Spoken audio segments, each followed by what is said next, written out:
Hello everyone.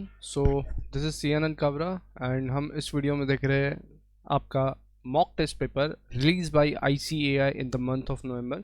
Economics BC के दो हिस्सों में हम देखेंगे। यहाँ पे फटाफट से शुरू करते हैं आपके इकोनॉमिक्स के पेपर को। 60 क्वेश्चंस यहाँ पे आने वाले हैं आपको। तो this is being the first MTP। चलिए फटाफट से क्वेश्चन देखते हैं। मैं आपको चैप्टर नंबर भी लिखवा रहा हूँ कि वो किस चैप्टर को बिलोंग करता है, वो भी लिखवा देता हूँ और आंसर्स लिखवा देता हूँ। First question, which of the following statement is true? इसमें से क्या सही है वो बताना है आपको। The study of economics ensures that all problems will be appropriately tackled. Second, the study of economics can not ensure that all problems will appropriately tackled. The study of economics does not enable a student to examine the problem in a right perspective and none of above। देखो इसमें क्या बोला है, इसमें से सच कौन सा है? तो ऊपर वाला देखो क्या बोल रहा है, सारे के सारे प्रॉब्लम्स आप सॉल्व कर पाओगे क्या? जी नहीं। हाँ, लेकिन वही सेकंड स्टेटमेंट बोल रहा है कि आप सारे के सारे प्रॉब्लम सॉल्व नहीं कर पाओगे। एंड थर्ड वाला बोल रहा है कि आपको अंडरस्टैंडिंग आ जाएगा प्रॉब्लम क्या है। तो B should be your answers choice। Next one, business economics is a science and art, both science and art, none of above। तो both science and art। तो ये पहले दोनों क्वेश्चन थे chapter 1 1.1 1.1। Next, the rational person does not act unless, the rational person does not act unless, कब तक वो work नहीं करता? जब तक एक्शन इथिकल है। the action produces marginal cost that exceeds marginal revenue, the action produces marginal benefits that exceeds marginal cost, the action makes money for the person। इसमें से कौन सा ऑप्शन आप सिलेक्ट करना चाहोगे कि भाई रैशनल पर्सन कब तक एक्ट नहीं करता? जब तक उसको बेनिफिट जो मिलते हैं वो मार्जिनल कॉस्ट से ज़्यादा नहीं होते, तब तक वो कोई एक्ट नहीं करेगा। Next question, opportunity cost is, third वाले को स्टार मार्क करके रखना। Now the fourth one, opportunity cost is, the cost cannot be avoided, the cost incurred in the past before we make a decision about what to do in future, that which we forgo or give up when we make a choice or a decision। So C should be the answer का choice. देखो opportunity cost एक important concept है आपकी life में। आप कभी भी दो राह पे आते हो तो दोनों में से एक राह चूज करनी है और दूसरी गिव अप करनी है। तो जो दूसरी गिव अप कर दी है उस पर आपने क्या खोया है, ये अपॉर्चुनिटी कॉस्ट है। क्लियर? मतलब क्या अर्न करने का आपने चांस गंवा दिया, that will be considered as opportunity cost. तो ये वाला एक स्टार मार्क करके रखो, ये हमेशा आपको लगने ही वाला है। This question can be taken up into chapter 1.1 TVM also। Next, the regulatory mechanism of the market system is self-interest, private property, competition, specialization। ये है आपका प्राइवेटाइजेशन में का क्वेश्चन 1.2 का। तो यहाँ पे self regulation, regulatory mechanism market system में किस चीज़ की वजह से होता है, फिफ्थ क्वेश्चन आपको पूछा गया है। तो यहाँ पे कंपटीशन की वजह से लोग आपस में, कंपटीशन जो है उसकी वजह से रेगुलेट हो जाता है मार्केट। देन फिर sixth one, which one of the following countries does not follow capitalistic economic system? इसमें से कौन सा कैपिटलिस्टिक इकोनॉमिक सिस्टम नहीं है? तो USA है, UK है, जर्मनी है, तो इंडिया नहीं है। सिक्स्थ वाले का D should be the answer. अब देखो यहाँ पे इंडिया एक्चुअली देखा जाए तो मिक्स्ड इकोनॉमी है। नाउ ये मिक्स कैसा है, अगर टाइमलाइन का यूज करें, ये आपको चैप्टर 4 BC के में भी लगेगा। 1947 से 1990 तक और वहां से आगे। देखो 1947 से 1990 तक इंडिया जो है ना socialistic kind of mixed economy था। It can be regarded as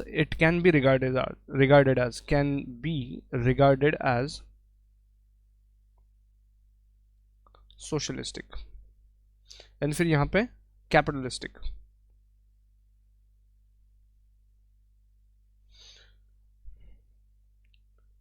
तो लेकिन मिक्स्ड है, तो इस वाले क्वेश्चन का आंसर इंडिया आएगा। और एक क्वेश्चन BC के में आपको पूछा जाता है कि Indian economy can be regarded as during this particular period, तो that should be socialistic, can be regarded as. Next,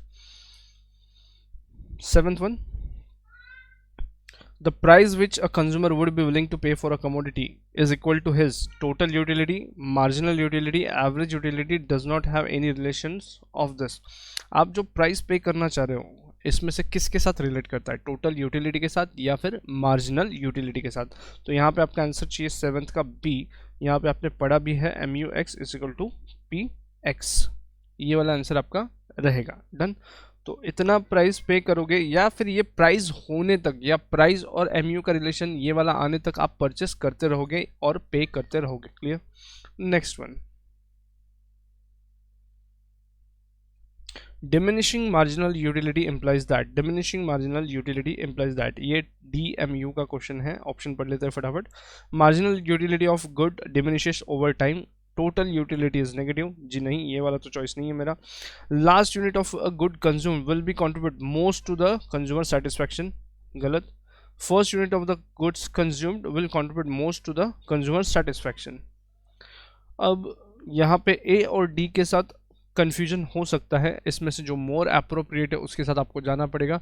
तो यहाँ पे over a period of time इस वर्ड को पकड़ते हैं, यहाँ पे सेम टाइम फ्रेम में हमने कैलकुलेट किया था, तो आंसर होएगा लास्ट वाला। Over the period of time नहीं होना चाहिए, वो एक पर्टिकुलर टाइम फ्रेम में ही आपको कंजम्पशन लेना है। तो नेक्स्ट क्वेश्चन फिर, the buyers in the market include all of the above। Ninth वाले का D, सभी लोग आएंगे इसमें, नाइन्थ वाले का D। नेक्स्ट फिर, the increase in demand of a commodity due to the fact that others are also consuming the same commodity। increase in demand of the commodity मतलब किसी एक चीज की डिमांड बढ़ रही है क्योंकि बाकी लोग कंज्यूम कर रहे हैं। तो देखो ये बैंड वैगन इफेक्ट आना चाहिए। देखो बाकी लोग कर रहे हैं, बी फॉर बाकी लोग, B for band wagon.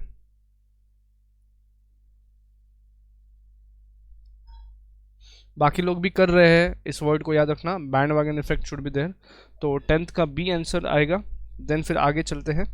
Veblen effect बोले तो जो महंगी चीज़ें हैं जो शो ऑफ के लिए परचेस की जाती है वो वेबलिन इफेक्ट देती है। स्नॉब इफेक्ट सब करते हैं इसलिए अपन नहीं करते, हट के दिखाने की कोशिश होती है। डेमोन्स्ट्रेशन इफेक्ट बोले तो बैंड वैगन का थोड़ा सा अर्ली स्टेज, 1 to 1 इफेक्ट जब होता है तब डेमोन्स्ट्रेशन, 1 to many जब होता है तब बैंड वैगन। चलिए next question, a rise in price of a good, a rise in price of the good will dash consumer surplus. देखो किसी चीज़ के प्राइस में अगर राइज हो रहा है तो ये आपका डायग्राम है, यहाँ पे डायग्राम से कोशिश करते हैं समझने का। मान लीजिए इतना प्राइस चल रहा था, अगर प्राइस में बढ़त हो गई, प्राइस में बढ़त हो गई, प्राइस इधर चला गया तो क्या हो जाएगा? देखो कंज्यूमर सरप्लस बच जाएगा इतना जो पहले पूरा था, तो कंज्यूमर सरप्लस इतने से रिड्यूस हो जाएगा। तो यहाँ पे A should be your choice. Clear?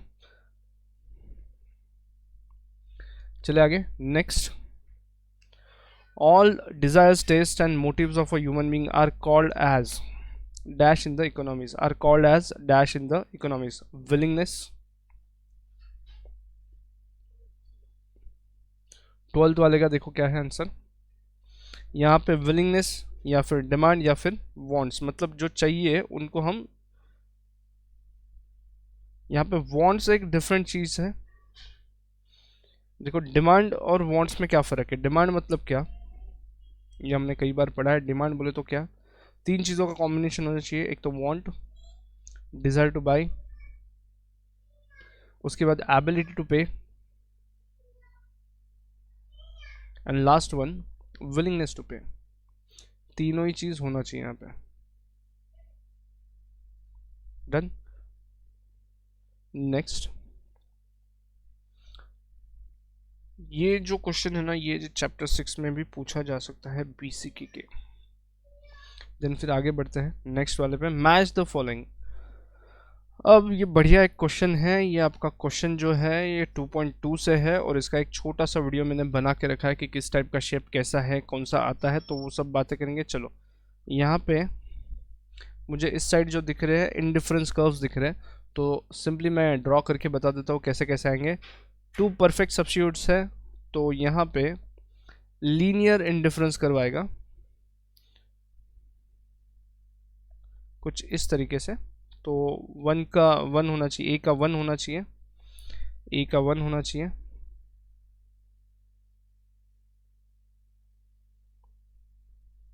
तो देखो ए का 1 यहाँ पे एक पहले ऑप्शन में है, ए वाले ऑप्शन में है, और दूसरे और तीसरे में भी है, तीसरे और चौथे में भी है। चलो बी का 2 परफेक्ट कॉम्प्लीमेंट्रीज, 2 परफेक्ट कॉम्प्लीमेंट्रीज का आंसर है 3, यहाँ पे 3 होना चाहिए। बी के आगे 3 कहाँ पे लिखा है, देखो बी के आगे 3, आखिरी दो, मतलब अब एलिमिनेट कर दो, ये और ये मेरा चॉइस नहीं है, ये दोनों भी सही गए हैं। अब लास्ट और एक ढूंढना पड़ेगा मेरे को। Indifference curve is always convex to origin, always convex to origin. तो 1 3 4 2, my answer should be C, यहाँ पे मेरा आंसर आएगा सी। क्वेश्चन नंबर 13 का मेरा आंसर रहना चाहिए सी। तो यहाँ पे आपको थोड़ा दिमाग लगाना पड़ेगा और एलिमिनेशन राउंड खेलना पड़ेगा। ये है आपके परफेक्ट सब्स्टिट्यूट्स, ये है आपके कॉम्प्लीमेंट्स, ये है आपका इंडिफरेंस कर्व ऑलवेज, ठीक है। फोर्थ वाला नहीं भी आता है तो कोई वादा नहीं है, ये तीनों आने चाहिए। नेक्स्ट वन, कॉब डॉगलस का फंक्शन आ गया, 3.1 से आया है। ऊपर वाला क्वेश्चन बताया कि मैंने, हाँ 2.2 से आया है। कॉब डॉगलस का फंक्शन आ गया।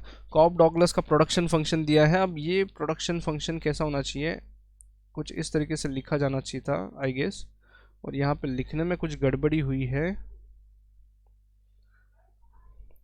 अब यहाँ पे पूछा है share of labour in total production, यहाँ पे सिंपल सा क्वेश्चन है, कुछ नहीं, share of labour in the total production. तो share of labour in the total production will be L raise to A, L raise to A, इतना आएगा।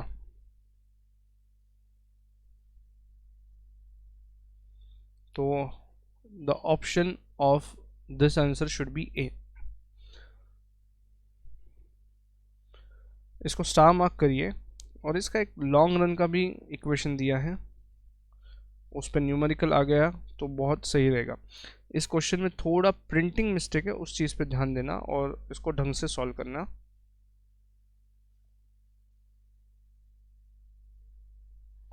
और जो एक क्वेश्चन है वहाँ पे लेबर 3/4 कंट्रीब्यूट करता है और कैपिटल 1/4 कंट्रीब्यूट करता है, कॉब डॉगलस की थ्योरी के हिसाब से, जो यूएस के प्रोडक्शन इंडस्ट्री के लिए एप्लीकेबल हुई थी, ठीक है। Next one, again 15th one, match the following वाला है, बढ़िया सा एक क्वेश्चन है, बहुत ही बढ़िया बढ़िया क्वेश्चन दिए इस वाले में। तो मैच द फॉलोइंग, चलिए पहला जो है टी एंड कॉफ़ी, ये सब्स्टिट्यूट्स है, तो यहाँ पे मैं लिख देता हूँ 2 नंबर। फिर car and petrol are complementary, तो 4 number. Gold and diamond gives Veblen effect, and ragi and bajra are Giffen goods, जो ऑप्शन बचा है। तो चेक कर लेते हैं, ए का 2, ए का 2 कहाँ दिखाई दे रहा है, देखो इस वाले क्वेश्चन में तो बहुत ही आसान हो गया, यहाँ पे एक की जगह पे ए के लिए 2 दिया है, बाद में 4, देन 1 एंड 3, यस। तो my answer should be B, 15th का बी आंसर होना चाहिए, क्लियर।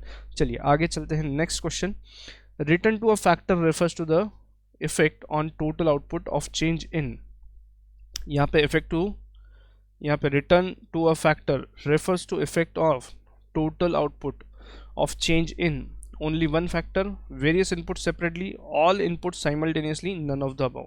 स्टार मार्क करिए इसको। रिटर्न टू फैक्टर बोला है तो यहाँ पे वेरियस इनपुट सेपरेटली आना चाहिए, various input separately, 16th one.